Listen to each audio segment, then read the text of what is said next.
ஒரு மளிகை கடைக்காரரு நல்ல மளிகை கடை அருமையாக வியாபாரம் பண்ணுவார், கேட்டதை கொடுப்பாரு, யார் எது கேட்டாலும் சாயந்தரம் வாங்கிட்டு வந்து கொடுத்துருவார். அவர் ஒரு நாள் வெளியே வந்து பார்த்தா ஒரு பக்கத்தில் வந்து ஒரு கட்டடம் கட்ட ஆரம்பிச்சிட்டாங்க. அவங்ககிட்ட போய் கேட்டார், என்னங்க அப்படின்னு கேட்டார்.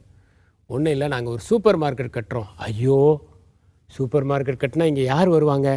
நேராக தான் குருக்கிட்ட போனார். ஐயா வணக்கம், இந்த மாதிரி ஒரு சூப்பர் மார்க்கெட் கட்டுறாங்க, நான் என்ன பண்ணட்டும்?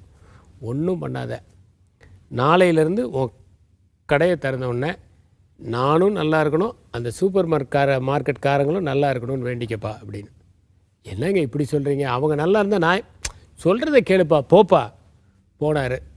டெய்லி காலையில் கதவை திறக்கும்போது என் கடை நல்லா இருக்கணும், சூப்பர் மார்க்கெட் நல்லா இருக்கணும் வேண்டிட்டு உள்ளே போவார். 4 வருஷம் கழித்து மறுபடியும் குரு வந்து பார்த்தார். வணக்கம் ஐயா. எப்படி இருக்குது உன் கடை? என் கடையை மூடிட்டேன்யா. அப்படியா, என்னாச்சு? இந்த சூப்பர் மார்க்கெட்டை வாங்கிட்டேன் அப்படின்னாராம். ஓ, வெரி குட் வெரி குட். அதாவது பாருங்கள், ஏத்தா அப்படி இருக்கணும்னு நல்லா இருக்கணும்னு பிரார்த்தனை பண்ணதுனால இவன் சூப்பர் மார்க்கெட்டை வாங்குகிற அளவுக்கு இவனுடைய பொருளாதாரம் இம்ப்ரூவ் ஆயிடுச்சு. இதுதான் நல்லெண்ணம் ஏற்படுத்துகிற அதிர்வலை. நம்ம நல்லதை நினச்சோம்னா எந்த மாற்றம் ஏற்பட்டாலும் அதை சமாளிக்கலாம். அந்த மாற்றம் நமக்கு சாதகமாக இருக்கும்.